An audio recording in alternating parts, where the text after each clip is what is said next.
Eh bien, depuis le 19 octobre 2025, une mauvaise nouvelle circule sur la toile, fait la une des réseaux sociaux, qui stipule qu'un homme de Dieu, un pasteur, serait s'écroulé pendant qu'il prêchait l'évangile en plein culte. Et cette mauvaise nouvelle a été tristement accueillie par les internautes, même ceux qui ne connaissaient pas le pasteur. L'information est tout de suite devenue virale grâce aux publications, grâce au relais de certains médias sociaux de l'autre côté du Congo. Dans ce monsieur, chef followers de Jack TV, bonjour, bienvenue dans cette nouvelle actualité qui nous amène au cœur de l'église pour analyser ensemble cette situation malencontreuse qui s'est produite ce 19 octobre 2025 à Mwanda, au Congo. Je vous présente les faits tels relatés par certaines plateformes que nous suivons tous sur les réseaux sociaux. Pasteur Othniel meurt en pleine prédication aujourd'hui. À Mwanda, le pasteur Othniel, serviteur de Dieu au sein de l'église PFM Mwanda, est décédé ce dimanche 19 octobre en pleine prédication. Alors qu'il se tenait en chair devant l'assemblée, il enseignait avec ferveur sur le passage de Luc 1, de 26 à 38, soulignant avec conviction cette parole porteuse d'espérance. Rien n'est impossible à Dieu. Soudain, il s'est exclamé, « Oh mon Dieu !» puis s'est effondré en chair.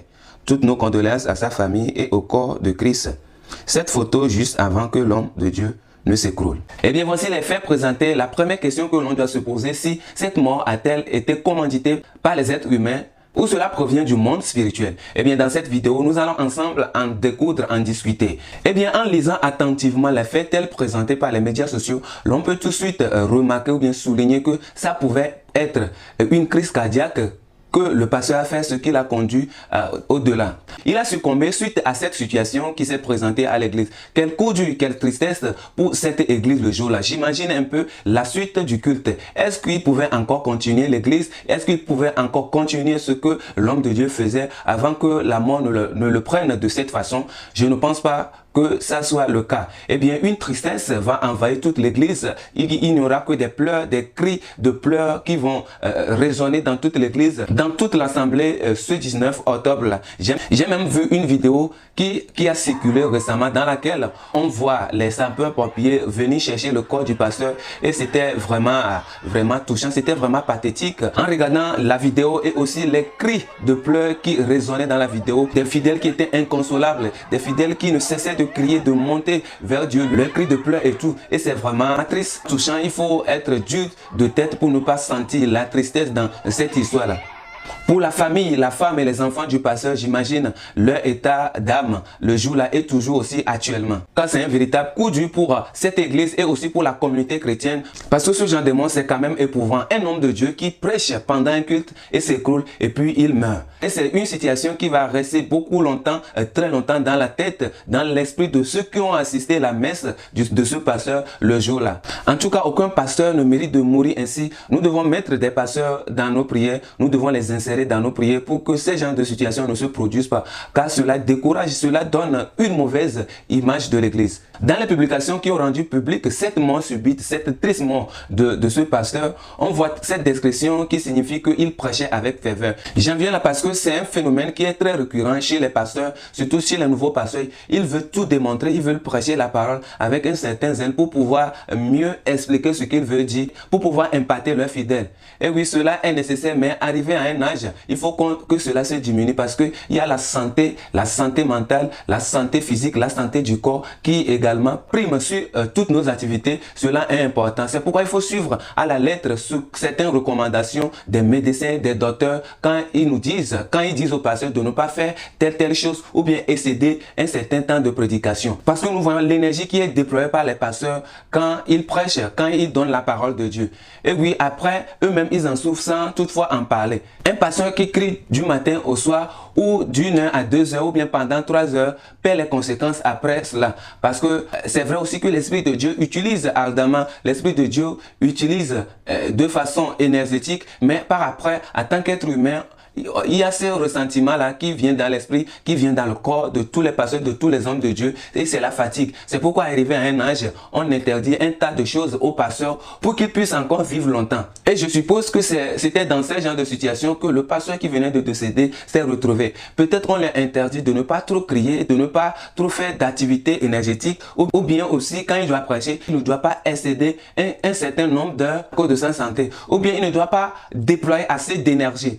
Mais malheureusement, certains pasteurs sont sourds, certains pasteurs n'écoutent pas les avis de médecins, toujours en train de compter sur la puissance de l'Esprit de Dieu. Oui, et oui, l'Esprit de Dieu travaille, mais le physique aussi est à prendre en compte. Aussi, il y a certaines maladies avec lesquelles l'homme traîne souvent, qui n'exigent pas des activités énergétiques. C'est pourquoi tout pasteur doit faire très attention quand on lui interdit des choses à l'hôpital. Ou bien quand toi-même tu sais que tu as cette maladie-là, il faut aller en douceur avec la parole de Dieu. Parce que ça soit en douce ou bien que le message soit envoyé avec une ardeur, avec une ferveur ou encore avec le zèle, les chrétiens, les fidèles vont entendre cela. C'est pourquoi c'est très important de prêter attention, de faire très attention à ce que le docteur nous dit. Les conseils, les avis du médecin, il faut faire très attention à cela. Aujourd'hui, quand on nous dit qu'un pasteur s'est écroulé en plein culte, en pleine prédication, cela heurte le cœur, cela déchire le cœur. Cette mort, par exemple, peut être causée par une crise cardiaque parce que dès le matin, le pasteur se portait très bien, il était en pleine forme.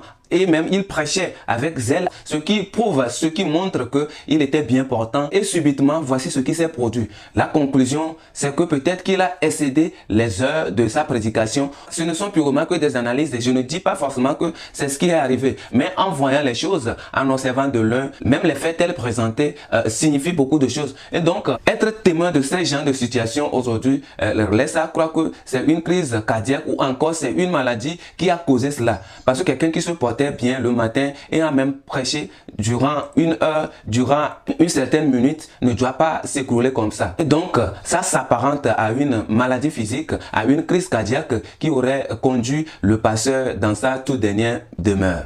Tout de même, il ne faut pas écarter le côté spirituel de la chose. Et oui, aujourd'hui, il existe de nombreux moyens pour pouvoir ôter la vie à un homme, pour pouvoir tuer un pasteur parce qu'il est trop véridique, il prêche trop la vérité, il est trop franc. Et pour ce genre de choses, c'est très fréquent de nos jours.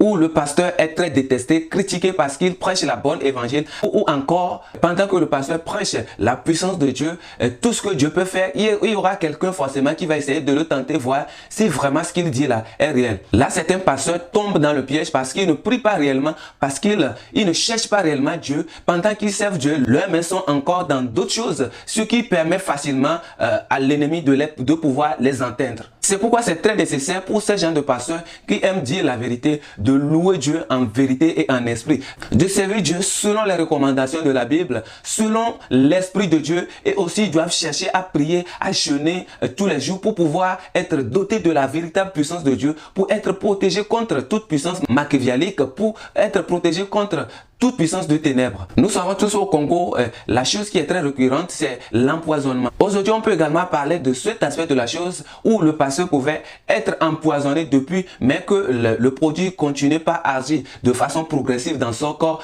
Et voilà que c'est pendant la prédication que le produit a fini par avoir raison du pasteur. Il est donc nécessaire à tous les pasteurs aujourd'hui d'être prudents, même sur le plan physique aussi que spirituel. Même sur le plan physique, il faut éviter de manger à n'importe où. Il faut mettre un croix rouge sur certaines fréquentations. Et aussi sur le plan spirituel, il faut s'armer. Il faut s'armer de l'Esprit de Dieu en cherchant la face de Dieu jour et nuit. Prier pour pouvoir être bien en forme sur le plan spirituel, afin que toute flèche accusatrice de l'ennemi ne puisse pas t'atteindre. C'est très important.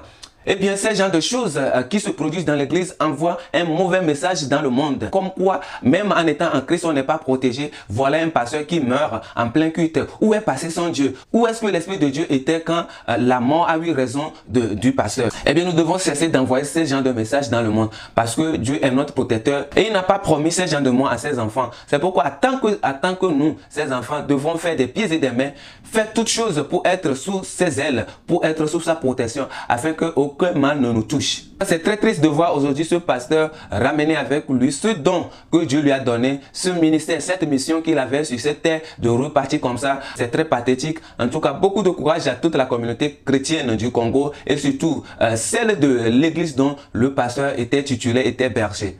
Le message essentiel à retenir aujourd'hui dans cette vidéo est que, en tant que pasteur, à tous ces pasteurs à qui on a donné des conseils, des avis médicaux, il faut nécessairement les suivre à la lettre pour pouvoir prolonger votre séjour sur terre, parce que c'est très important. Il y a une mission que je vous ai confiée. Vous devez la terminer, vous devez la finir avant de pouvoir rejoindre votre papa depuis là-haut. Eh bien, c'est important. Et surtout sur le plan spirituel, vous devez vous armer, vous devez veiller à ce que vous soyez intègre dans la parole de Dieu, vous soyez franc et imbibé dans la parole, pour pouvoir contrecarrer le plan de l'ennemi et s'opposer à l'adversité humaine. À toutes ces mamans pasteurs, votre devoir aujourd'hui est de veiller premièrement au bien-être de vos maris afin qu'ils puissent vivre longtemps près de chez vous, afin qu'ils puissent être encore à vie pour pouvoir veiller sur leurs enfants et vous également. C'est pourquoi quand les avis, les conseils médicaux sont donnés, vous devez accompagner votre mari, aider votre mari à pouvoir les suivre à la lettre, et surtout pendant les prédications, quand les heures sont excédées, allez retirer justement la Bible à votre mari. Parce que après leur mort, c'est vous qui allez beaucoup plus en souffrir. C'est vous qui allez payer la conséquence directe. C'est pourquoi veillez d'abord au bien-être de votre mari, de votre conjoint ou encore de votre conjointe. Veillez à ce qu'il respecte, à ce qu'elle respecte les conseils, les avis médicaux. C'est très important. C'est très important aujourd'hui afin d'éviter cette genre de situation où un pasteur s'écoule pendant qu'il prêche, pendant qu'il donne la parole de Dieu aux gens. Il est nécessaire également à tous les fidèles du monde entier de réellement prier pour leur berger, pour leur pasteur ou encore pour leurs prophètes, parce que parfois on les voit comme des tout-puissants, mais ils sont également des êtres humains aussi. Ils ont besoin de nos prières, ils ont besoin de nos soutiens, ne serait-ce que moraux ou encore spirituels. Et donc nous devons avoir des temps de prière pour eux, de les mettre sous la protection divine, sous la couverture du Très-Haut. C'est important aujourd'hui à tous les fidèles de pouvoir faire ce genre d'exercice par moment. Et aussi traitons bien les pasteurs, couvrons-leur de l'amour de Dieu et démontrons-leur qu'on tient à eux, et surtout ce qu'ils font en tant que bergers, nous leur aimons quand nous nous enrichissons sous leur coupole, sous leurs ailes. Faisons-leur profiter de cela. Mesdames et messieurs, merci d'avoir suivi cette vidéo du début jusqu'à la fin. Vos avis également m'intéressent dans cette affaire, dans cette situation malheureuse où le pasteur s'est effondré au Congo et il a tiré ainsi sa révérence. Il est mort avec tout ce dont le Seigneur lui a donné, lui a octroyé. Aujourd'hui, quels sont vos avis par rapport à ce sujet? Vos avis m'intéressent. Merci de les laisser dans les commentaires. Je prendrai plaisir à les lire. Si Christ tarde à revenir, nous allons nous retrouver très prochainement dans une nouvelle vidéo d'actualité. Je suis Jack, créateur de contenu 100% chrétien. Je vous souhaite la bienvenue sur cette chaîne. Pensez déjà à vous abonner à cette chaîne pour d'autres actualités. D'ici là, portez-vous dans la grâce, dans la protection de notre Seigneur Jésus-Christ.